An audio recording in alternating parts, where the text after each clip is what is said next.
you don't have the right people around you. Jim Rohn says we are the average of the 5 people we spend the most time with. And Jim Rohn was a very successful speaker. If you don't know him, look him up. But maybe you don't have the right people around you in your network right now.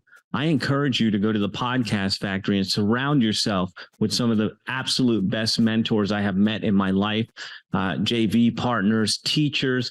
There's a tab that says Client Showcase. And at the time we're recording this, there's at least 80 different shows there with different people sharing different perspective, inspiration, different point of view that can change your world. Spend some time with them.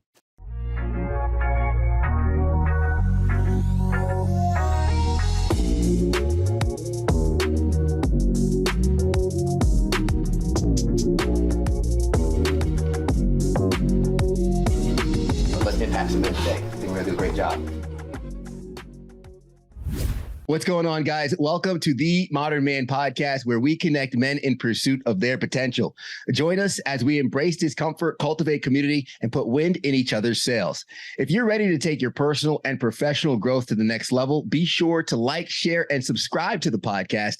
And don't forget to check out the Noble Knights Mastermind group, where you will find support, accountability, and mentorship to help you reach the goals that you've set.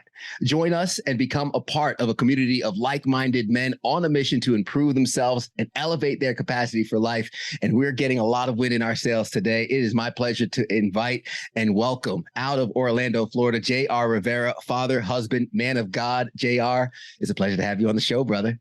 Man, I am so stoked to be here. I'm humbled that you invited me on the show. I mean, you've done nearly 300 shows, and I'm sitting here saying, is there anything I can bring? I mean, you brought it already. So I hope that our conversation today can inspire, can enlighten, can move our listeners to a transformation. And I trust you to guide us there. Yeah, absolutely, JR. And I'll tell you what, we first connected on the call talking about books. And the reason I love books so much is because we get the perspective of other people's lives. And 8 billion people on this world here in 2023. That's 8 billion different perspectives. So I haven't done 8 billion episodes. So the answer is absolutely yes. You have something to bring to this podcast and share with the listeners. And with that in mind, I'd love to give you the floor so you can get acquainted with the audience in your own words, introduce yourself, who you are, what you do, and then we can kind of jump into a little bit more of the conversation from there. So JR, man, please take it away.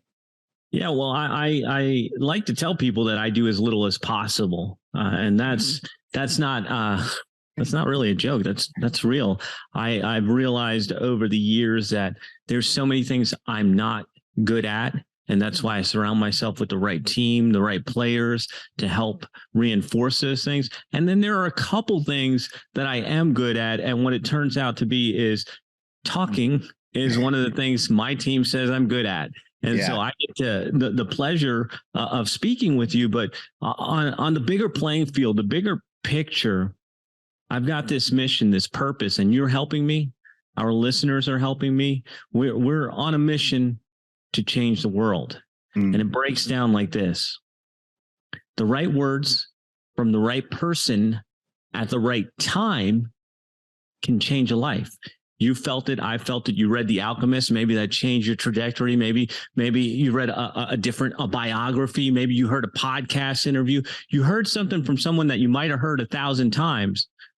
At one time from that one person, it changed your life. So I would say that I'm here today with you to change a life.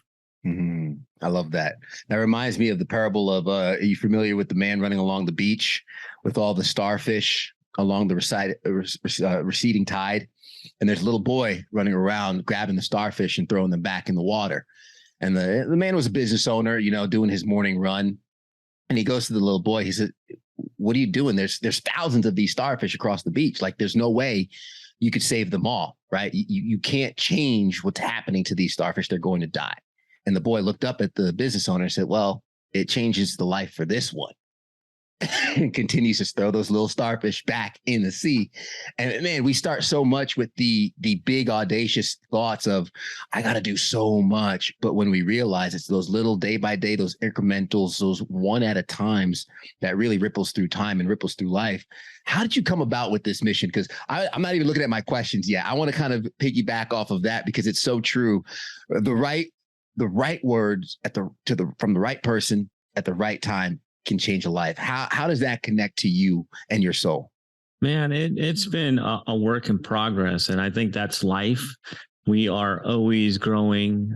We are always evolving. And one of the measures that I have, and that maybe our listeners, I know you have it, there's no question about that, but maybe we can impart on our listeners right now is, if you are thinking the same thing you were thinking last year, you're not growing and there's a problem. And so I've been doing the work. I've been reading scripture. You know, I'm a man of faith. I'm a Catholic man. Faith is my first pillar of purpose. I've been digging in. I've been looking for wisdom. And most importantly, in the last year, the biggest one is surrender. Letting go, because we're alphas. I look at you, I know you're an alpha. You're out there getting it, right? I'm getting it too. I get it, right? But we don't control anything. It's up to him. It's up to the man upstairs. And what we have to learn is to let go and ask him to work with us, to work through us so that we can serve him. And so in the last year, it had become really clear to me, because there's that one a story where Jesus is walking across or around the Sea of Galilee, and he sees, I think it's Peter and Andrew. I hope I'm getting this right. And they're fishing, and he says, "Come after me and I'll make you a fisher of men." And so I've read that a bunch of times, but in the last year, as I'm asking God, what am I supposed to do? Tell me, show me, light the path. That hit me. I've been doing it. Been doing it this whole time with the work I do at the Podcast Factory. Is I'm fishing men to God's light. And I'm doing that by encouraging messages, by making sure I'm working with the right host, by bringing new perspective. Maybe you don't get it in your neighborhood. Maybe you didn't get it in your school, but you can get it from us, from you, from me, from the people that we work with. Is right words, right person at right time can change your life. And we're providing that at scale in the work that I do. And it's a matter of surrender and asking God for the answer. I didn't come up with that. He put that in me. I love that. And I think what you hit on with for anybody that might be in that moment, right? Usually, and Breaking the Habit of Being Yourself, another book behind me, Dr. Joe Dispenza, talking about the catalyst for change, sometimes being in your darkest moment, in that darkest time where you're probably looking for an answer and you're willing to do almost anything to get out of the situation that you're in. And sometimes that's the right time and the right person says the right thing. And you're just like, you could tell me to jump 3 times on my left foot and spin 5 times. I'm going to do it because I'm just so desperate to get out of the situation that I'm in. A lot of times that comes out of failure, right? And that comes through failure where we fall short of a goal, or maybe we go through a hard time, whether it be divorce or something like that, whether it be the failure of a business. How can that failure lead to freedom, right? How can we do that? Failure is fuel. All right. And if you're looking at it any other way, you've been brainwashed by the school system that tells you F is bad. F to me means fuel. There I go. I got some more fuel for my next success. And I think there's a really simple way that I do this and that we can share with our listeners. I call it the course corrector tool. And if you want to turn failures into fuel for your freedom, it's super simple. And what's going to happen is most of you will ignore this at your own peril. The 1 or 2 of you that get it, we can change your life right now with this concept of the course corrector tool. And all you need is a pad and a pencil to do this. Nothing fancy. First things first is, what are we working with? What is the thing, whether it's a business or a conversation or whatever the thing is that we want to learn from and improve? Put that right up there and ask yourself, what worked? What worked about this conversation? What worked about this business? After that, And this is the one that we're all good at. What didn't work? Now that list is going to be long, right? It's going to be like big, long list. What didn't work usually. And then the piece that brings it all together and fuels your freedom and fuels your success is, what could I do differently? What worked? What didn't work? What could I do differently? Every time you hit a roadblock, every time you run into something, use that tool. I call it the course corrector tool, because a lot of people, they get obsessed with goals. Like it's this thing out there that I'm shooting for. And me, I think in terms of targets. Look, I'm aiming. I don't know where it's going to, I don't know if I'm even in the right direction. Let's just start shooting and figure it out and then adjust till we get to the right spot. And so what worked, what didn't work, what could I do differently is called the course corrector tool. And that's how you turn failure into fuel for your success and your freedom. I love that, because it's almost, I mean, my buddy would call that the after action review, right? He's military. So we would do an event together. He's like, all right, we need an AAR. And I'm like, what? AAR, after action review, right? And what worked, what didn't work. And I love the added is, what could I do differently? Because I think what's scary, and the reason most people would ignore that, is you have to almost take a hard, long look at yourself and understand where you fell short, where you might have been able to adjust. But that comes down into the mindset of, I think Carol Dweck wrote the book Mindset, where it's, do you have a growth mindset or a static mindset? Where do you believe you can change? Do you believe you can grow? What would you tell somebody if they have a hard time looking in the mirror, if they fall up short in some of those areas, those deficiencies that, like, man, I can't figure this out, I can't figure that out? How would you help them identify more of those shortcomings? I think the thing really is not necessarily looking at it. I have a friend and he calls it data, not drama, right? Let's not fall into this shortcoming trap. Let's call it missing the target. All right, I missed the target. What adjustments can I make to get back on target? And there's infinite amount of adjustments and infinite amount of learning that you can do to get back on target. But this goes back to faith now, right? Because my faith is, I'm a Catholic man, and we're built on forgiveness, believe it or not. That's why Jesus died, for forgiveness of our sins. Yet us alphas, man, we don't forgive ourselves when we mess up. No, we don't. Man, we are hard on ourselves. We're awful, aren't we? Like so hard on ourselves. And this goes back to really being in touch with the Creator, being in touch with, at least for me, right? This is, I can only speak from my experience, but grace, like, give yourself some grace. It's okay if you missed a target. It's okay if you failed. I'm doing air quotes if you guys are not seeing me on video, but look, it's okay. Give yourself some grace. God gives us grace. God forgives us. So we have to give ourselves some grace to say, that's okay. Now I'm going to come back and I'm going to do it differently. That's the, what can I do better? At least think about it. Put together a plan. Have a theory. Do it again. Check your result and run the course corrector another time till you get on that target that you want to be on. Yeah, eventually you're going to get there. It's inevitable, right? I always say, like, listen, if you commit yourself to your growth each and every single day, you make those minute changes along the way, your growth is inevitable. I don't know anybody who has committed themselves to their growth and hasn't grown over the course of a year, months, or however long they've committed to it. That's just something that's going to take some time to see the results, much like when you go to the gym. You could work out for 20 hours straight. You're not going to see any difference. You work out for 20 hours over the course of a month, then you work out another 20 hours over the course of another month. Next thing you know, you start seeing the differences over the compounding effort. And it's almost like the repetition. And this was actually one of the questions I wrote down, was how repetition can lead to reputation. And it's almost like, for example, when I go to the gym, even if I'm not going in there working out hard, if I'm not having a huge successful workout, the fact that I'm there day in and day out, people recognize me and I walk in and I end up building a rapport around the people there because I'm repetitively showing up. How does repetition lead to reputation for anybody who's looking to either grow their business, grow their mission, or grow themselves?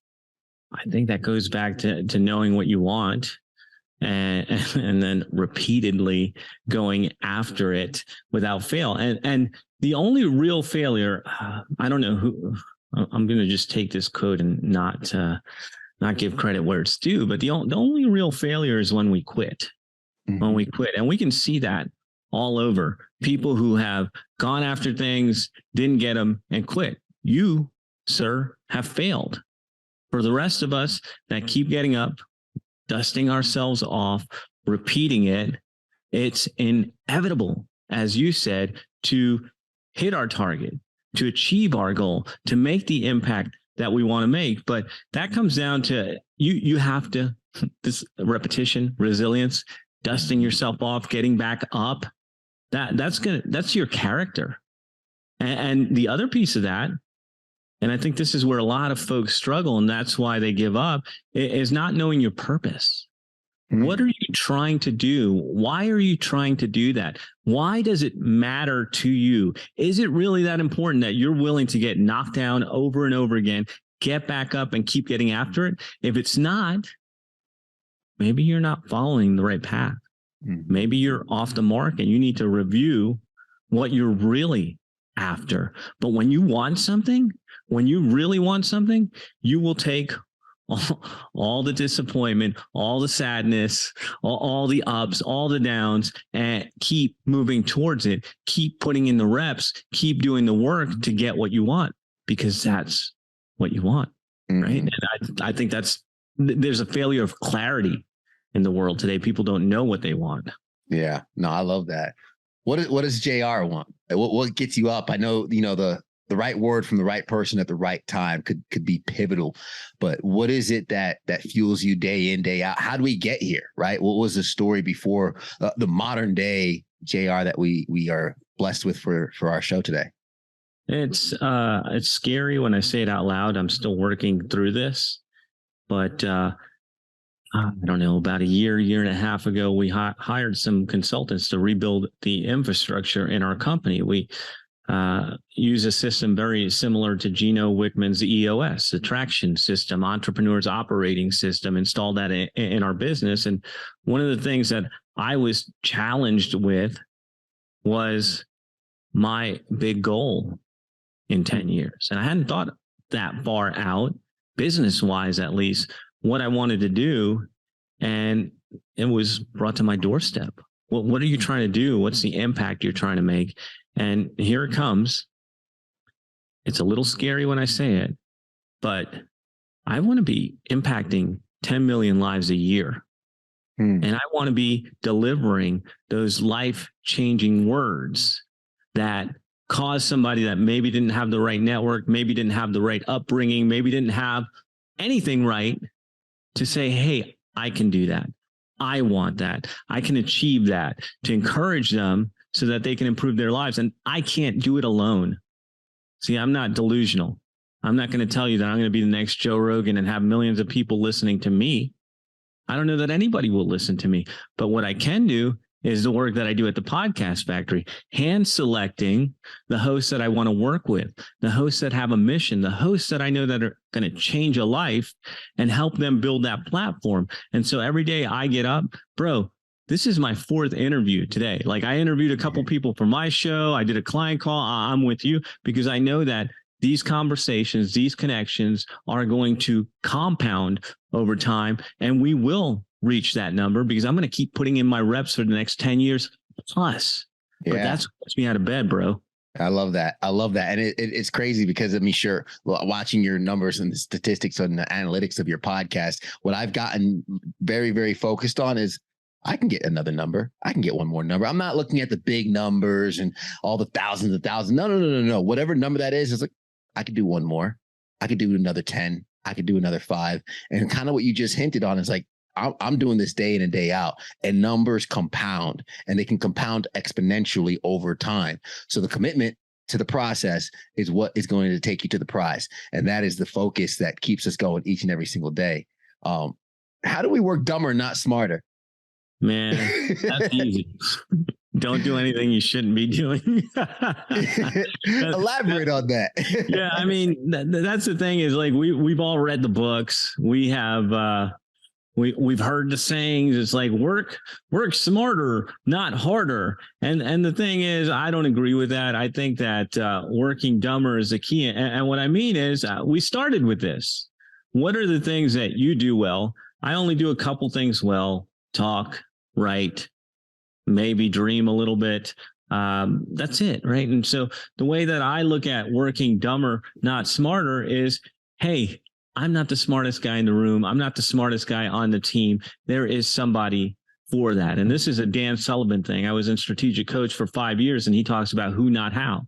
So forget about learning how to do something unless you want to, unless it's fun, unless it's engaging to you. But I don't want to learn how to do that website. I want to figure out who I know that can get me that website quickly. And so that means I don't have to do any extra learning, keeps me dumb, and lets me hire smart. I love that. And when I first hired a promoter for my event, our last Modern Man Live event, he said something to me. He's like, I just want you to focus on, and he was doing like the coordination of the day of the event. He goes, I just want you to focus on putting on a good event.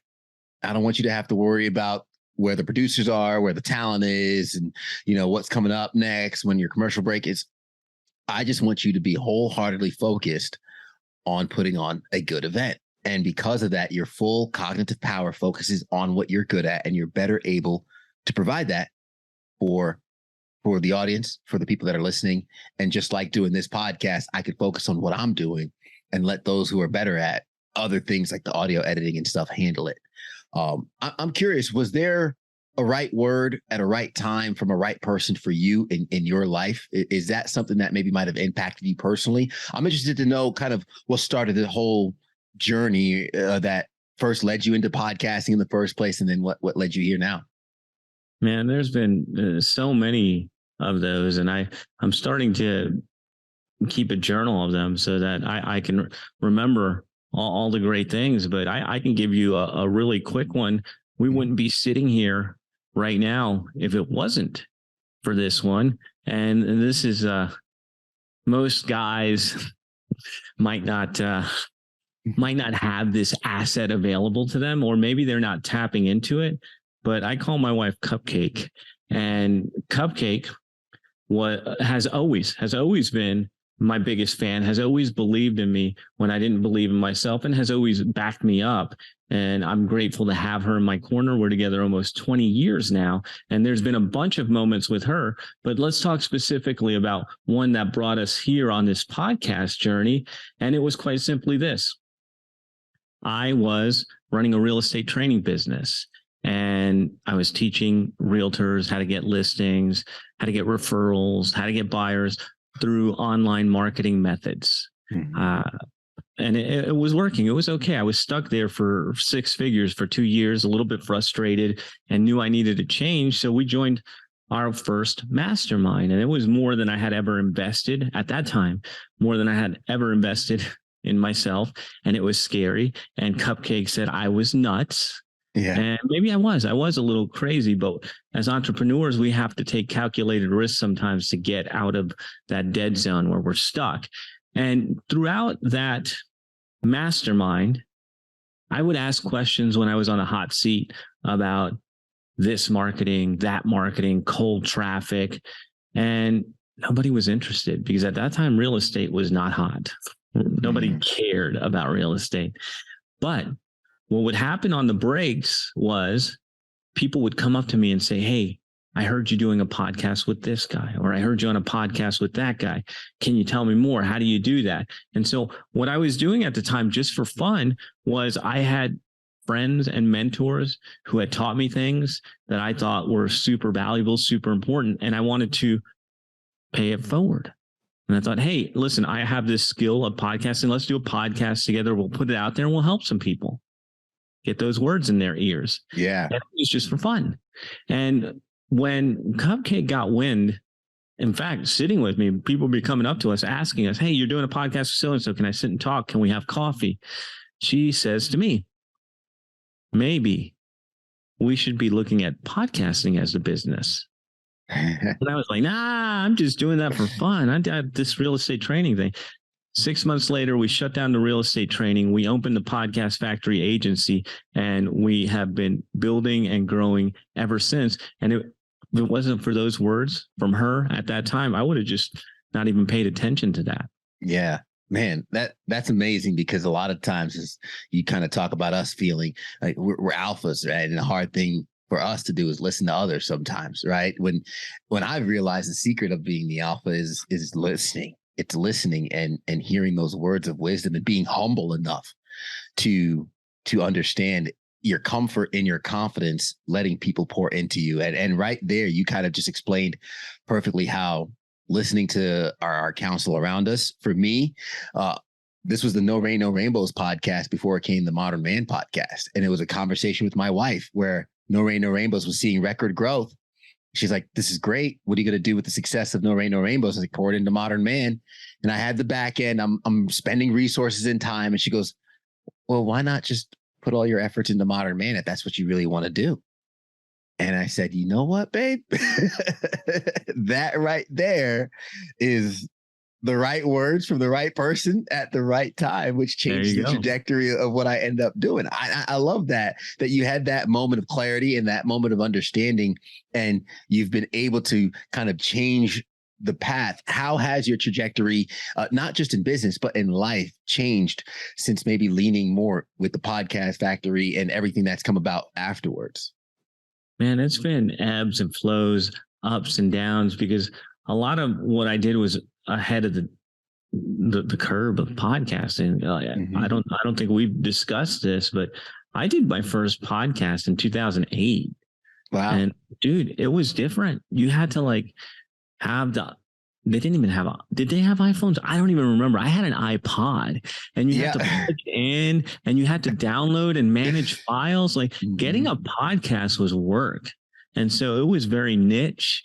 I was ahead of the game there, and it wasn't on purpose. Let me be clear about this. I barely made it out of high school. I didn't even graduate. In fact, I had to go back to get my diploma. That's a whole other story. But I got online, man, and people were talking about being thought leaders, and you had to have a blog. And I'm just like, no, man, I can't blog. That ain't happening. So how can I do this? And I did figure out how to use my Mac and record a podcast and do the connection to iTunes and all that. So I was ahead of my time. And some people would say that was awesome. For me, it was tough, because we just weren't getting, like you said, we're spending resources, we're spending time. We weren't getting the ROI. And I was ready to quit by 2012. And if it wasn't for one of my friends who said, I think you're ahead of the curve. Here we go. Right words, right person, right time. Yeah. I think you're ahead of the curve right now. I think we should give it one more shot.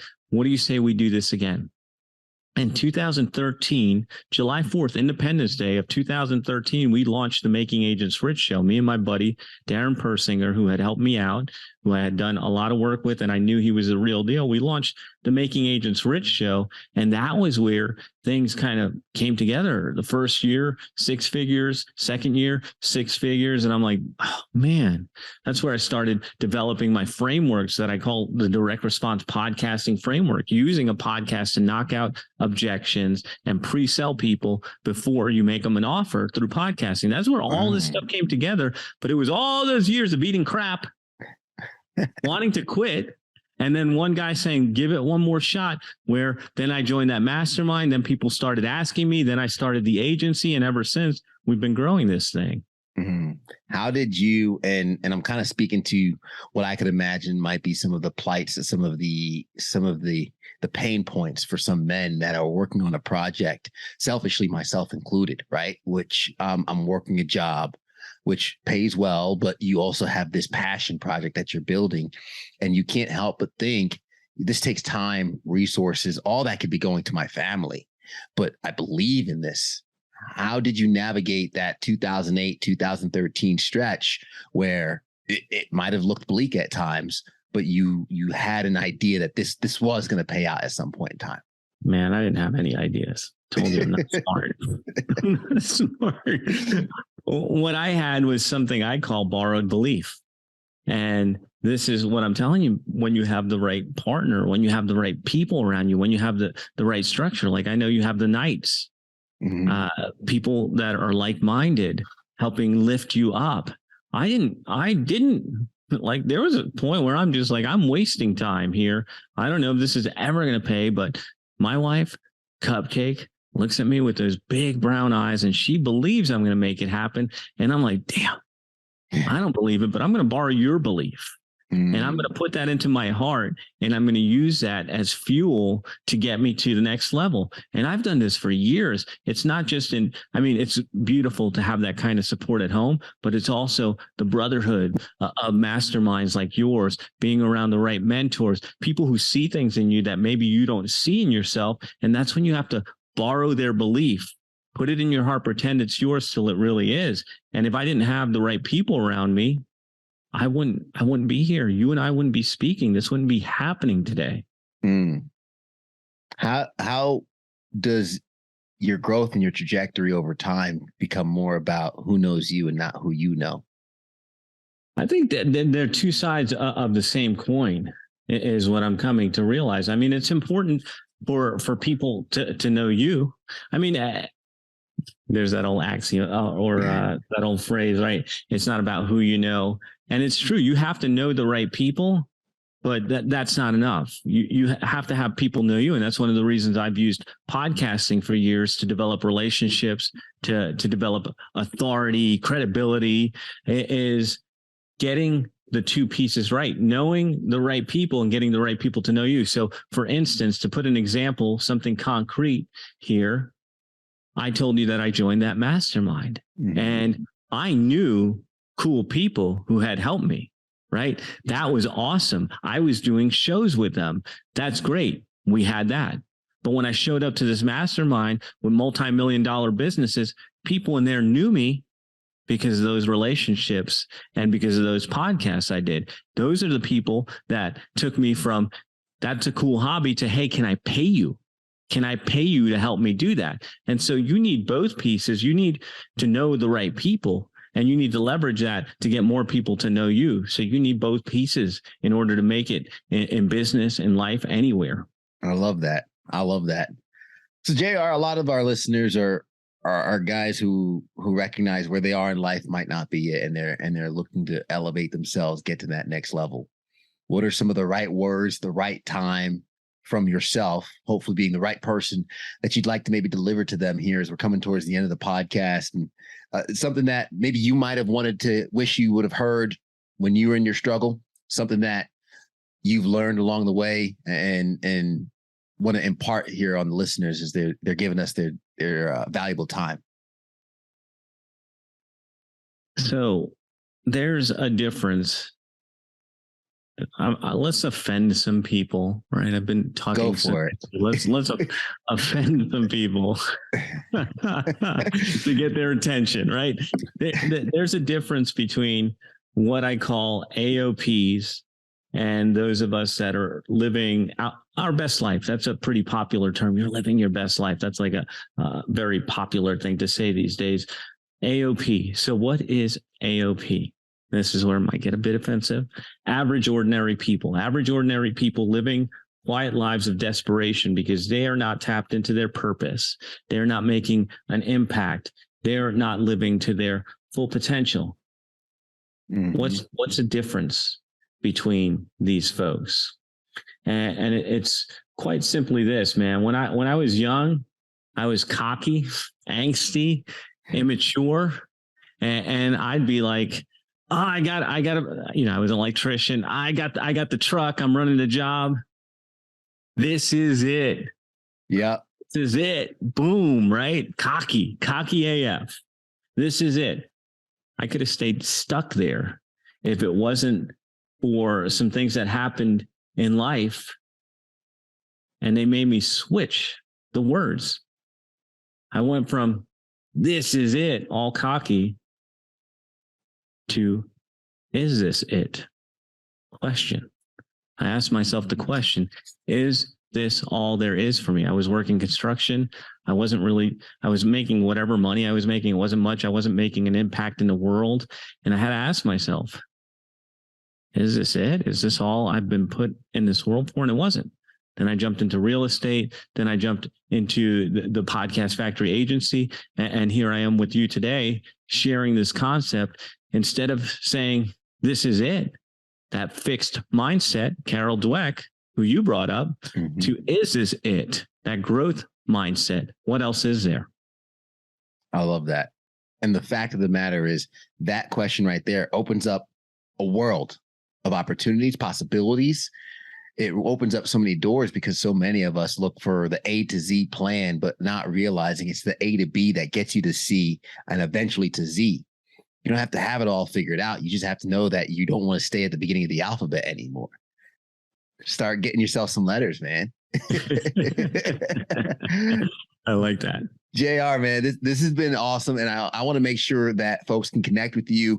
Folks can follow some of the work that you're doing. We connected on Instagram and social earlier. So definitely excited to see more of what you got going on. But I want to make sure that our audience has the opportunity to do the same and connect. So what's the best source? Yeah, I'm going to give you two things here to ponder, and you can figure out which one suits you best. Number one, if you don't have the right people around you, Jim Rohn says we are the average of the 5 people we spend the most time with. And Jim Rohn was a very successful speaker. If you don't know him, look him up. But maybe you don't have the right people around you in your network right now. I encourage you to go to the Podcast Factory and surround yourself with some of the absolute best mentors I have met in my life, JV partners, teachers. There's a tab that says Client Showcase. And at the time we're recording this, there's at least 80 different shows there with different people sharing different perspective, inspiration, different point of view that can change your world. Spend some time with them. Change your view. Get elevated. Number two, if you've got a message and you are not getting it out there to the right people, I might be able to help you with that, especially if you have a business already in place and a mission. I can bring all that together with our work at the Podcast Factory. And the same thing, it's the Podcast Factory, and book a call. We can talk about it. And I'm going to add one more. And I know you didn't ask me for this, but if this episode was helpful, let Ted know. Like, give him a rating, give him a review, tell him this, hey, right words, right time. Thank you. I love that. Absolutely. And I'll have that link in the show notes for folks so they can open it up, whatever app they're watching or listening on, they can go straight to that source and learn more. And JR, before we let you go, last question, which is usually the heaviest one I say for last, is what is something you've seen or something that's happened to you that shapes the way you view the world as a man? Right now, and this was how we started talking, there's this war on masculinity. Like, masculinity is toxic. And I feel really bad for anybody who's falling for that nonsense, because the fact is that this world needs more men who show faith, who show leadership, who show love, to demonstrate that all of that is BS. And so the biggest thing that I'm seeing right now, and that's why we're talking, that's why I'm talking to a lot of people that I interview, is let's stand up, let's own being men, and let's show people what we're about, to show them the right way, because if not, the enemy wins. Absolutely. That's what this podcast is all about, showing some examples of what good men look like. We're out there, we're here, we're putting in the work, we're showing up. And a lot of us are the reason we're not all on the TV is because we're probably with our families. You know what I mean? Which I can understand. But at the same time, I'm with you, brother. It's about being seen and putting that example forward for other men to follow, and for the world to recognize that we have things to provide. We have a lot that we can give, and there is nothing but good that we can provide. So, man, JR, this has been awesome. I'm so glad that you gave us the time today, joining us out of Orlando, Florida. I'm going to recap some of the gems that you left along the way, because I know a lot of folks, while they're listening, are probably cleaning the house, going for a workout or something. So definitely want to make sure that I keep tabs on some of the gems that you've dropped down, starting with do as little as possible. How many of us feel overwhelmed, right, with the amount of things we have on our to-do list because we're failing to delegate or find those people that are better than us at certain areas of our overall project that could maybe lift a little bit off of our plate and help us be more efficient and effective in what we're doing. Right word, right person, right time. Are you the person that can give the right words at the right time, or are you in need of listening and hearing the right words from the right person at the right time? And if that happened during this podcast, JR and I are elated to hear it. Please leave us a rating and let us know. And then, are you growing? If you feel the same that you felt a year ago, if you haven't really changed your perspective on the world, maybe you're finding yourself in a stagnant time. I've had friends tell me, Ted, you've changed. It's the biggest compliment I can get. I'm supposed to change. We don't control anything. A lot of us, especially men that are listening who work too much, you don't go home because you're probably focused on what you can control at work. You're respected at work. You have everything under control, but at home, it's chaos. You don't control that, right? Well, here's the secret. You don't control anything at work either. All you can control is yourself, how you show up, and your family needs you to show up. So I hope that you show up daily, and failure is fuel. Do not take it harshly. Give yourself grace along the way. And of course, maybe reflect what worked, what didn't work, what could I do differently? What was that you coined that, JR? That's the course corrector tool. The course corrector tool. Apply the course corrector tool in your life. Give yourself grace along the way. And then we only fail when we quit. So don't quit out there. Be a modern man. Keep going. Calculated risks are sometimes needed to get you out of that dark zone as entrepreneurs. I know a lot of you are listening. And of course, average, ordinary people. If you're sitting there thinking to yourself, this is it, maybe it's not going to be long before that phrase changes to, is this it? And I don't want you to end up there. So hopefully this podcast episode with JR Rivera out of Orlando, Florida, father, husband, man of God, was exactly what you needed to get going on your goals. Guys, thank you so much for making it to the end. We appreciate you rocking with us this whole time. If you got value from it, you already know what I'm going to ask. Hit that like button, hit the subscribe button for a new episode each and every single week. The best compliment you can give us is by sharing this with a friend that you know will get value from it. And we love seeing you guys. So thank you for rocking with us. And as we say at the end of the episode, every time, everybody wants the sunshine, but they don't want the rain. But you can't get the pleasure without first the pain. Let's grow.